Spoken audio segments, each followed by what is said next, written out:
মিষ্টি কুমড়া রেসিপি তো আপনারা অনেক খেয়েছেন বন্ধুরা। আজকে যে রেসিপিটি আপনাদের সঙ্গে শেয়ার করছি, এই রেসিপিটি তৈরি করতে জালি মিষ্টি কুমড়া এবং একটি মাত্র ডিম আর সঙ্গে একদম সামান্য মশলা দিয়ে চমৎকার এই রেসিপিটি লাঞ্চে কিন্তু হতে পারে ফাটাফাটি একটি আইটেম। আশা করছি রেসিপিটি আপনাদের ভালো লাগবে। সম্পূর্ণ ভিডিওটি কন্টিনিউ করবেন এবং ছোট বড় সবাই ভীষণ মজা করে রেসিপিটি খেয়ে নেবে। গরম ভাত অথবা রুটি, লুচি, পরোটা সব কিছুর সঙ্গে সুন্দরভাবে পরিবেশন করা যায়। তো রেসিপিটি করে নেওয়ার জন্য আমি এখানে নিয়ে নিচ্ছি একটা কুমড়া, এই যে জালি কুমড়া যেটা, এটা আমি ধুয়ে নিয়েছি। তো আপনারা চাইলে কিন্তু খোসাটা ফেলে দিতে পারেন, আবার চাইলে খোসাটা নিয়েও নিতে পারেন। এই যে এখানে একটু নখ ডুবিয়ে দেখলে বোঝা যাবে যে এটা কতটা কচি রয়েছে। আর এর সঙ্গে আমি এখানে দিয়ে নেব 4টা আলু।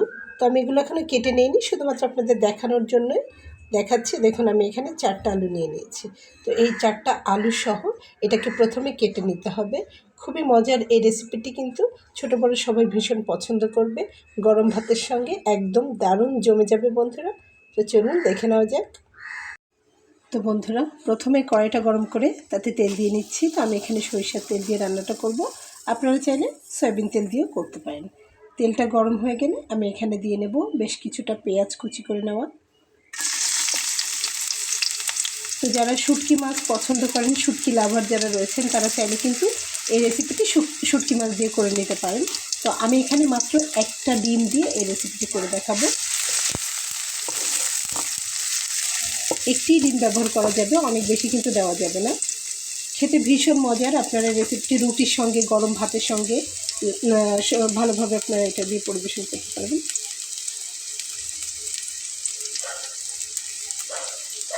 তারপরে আমি এখানে কিছু রসুন দিয়ে নেব।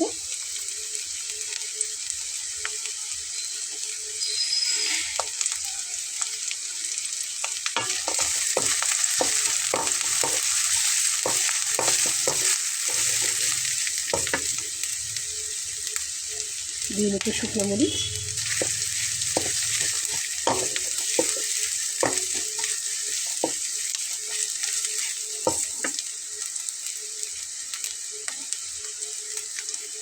দিয়ে নেব কাঁচামরিচ।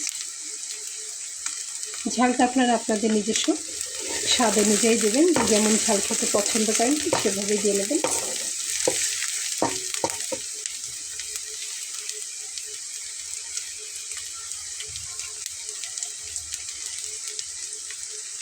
দিয়ে নেব 1 চা চামচ পরিমাণ গোটা জিরা।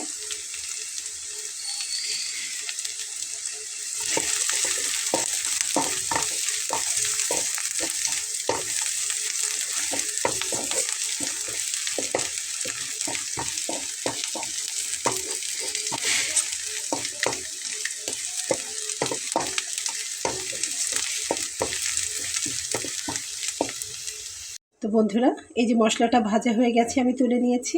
এখন এই তেলের ভেতরেই আমি একে একে মিষ্টি কুমড়াটা দিয়ে নেব, তারপরে আলুটাও দিয়ে নেব। এই যে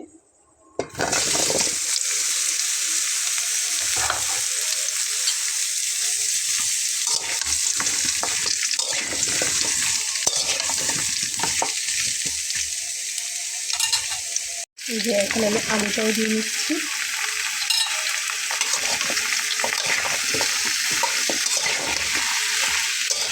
ভেজে নেওয়া মশলাটা আপনারা চাইলে কিন্তু ব্লেন্ডারে খুব ভালোভাবে মিহি করে নিতে পারেন, আবার শিলপাটাতেও চাইলে আপনারা বেটে নিতে পারেন। আর এখানে আমি আলু এবং কুমড়োটাকে খুব ভালোভাবে এভাবে কষিয়ে তৈরি করব। কষিয়ে নেওয়ার সময় আমি এখানে লবণ আর হলুদ অ্যাড করে দেব। দিয়ে নিলাম স্বাদ মতো লবণ, আর দিয়ে নিচ্ছি প্রয়োজন অনুযায়ী হলুদ।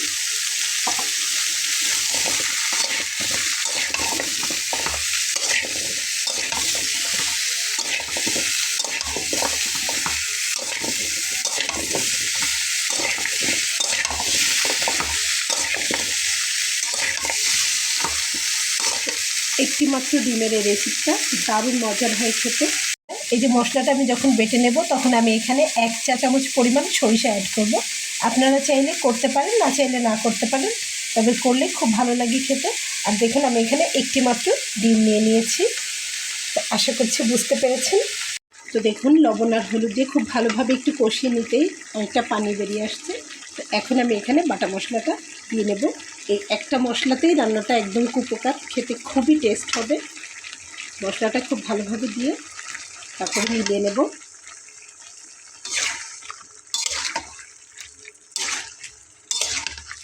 খুব ভালোভাবে নেড়ে ছেড়ে দেবো।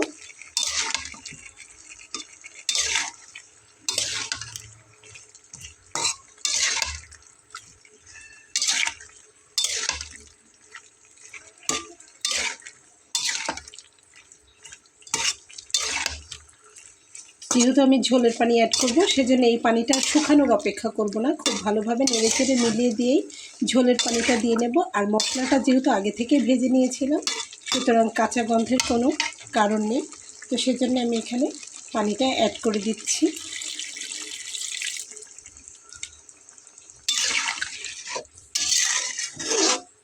খুব বেশি পানি লাগবে না, একদম অল্প পানিতে কিন্তু এটা সিদ্ধ হয়ে যাবে।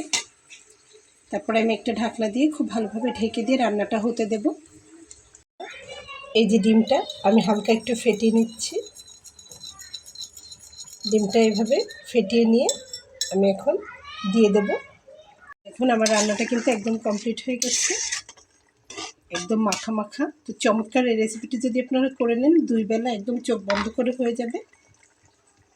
দেখুন আমি ডিমটা এখন দিয়ে নিচ্ছি। ডিমটা দিলে স্বাদটা একটু বেশি ভালো আসবে। চাইলে আপনারা নিরামিষও করতে পারেন। তো একটু হয়ে গেলে তারপরে নাড়া দেবো, আগে থেকে না। এখন আমি উপর থেকে একটু ধনিয়া পাতা ছড়িয়ে দিচ্ছি, দিয়ে চুলাটা বন্ধ করে দেবো। রান্নাটা আমার কমপ্লিট হয়ে গেছে। আমি আপনাদেরকে পরিবেশন করে দেখিয়ে দিচ্ছি।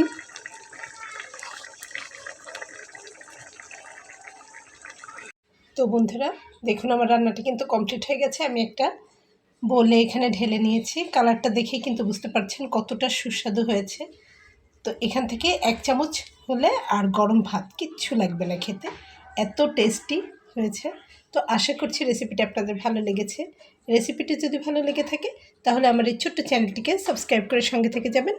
দেখা হবে পরবর্তীতে নতুন কোনো রেসিপি নিয়ে। সেই পর্যন্ত সবাই ভালো থাকবেন। আল্লাহ হাফেজ।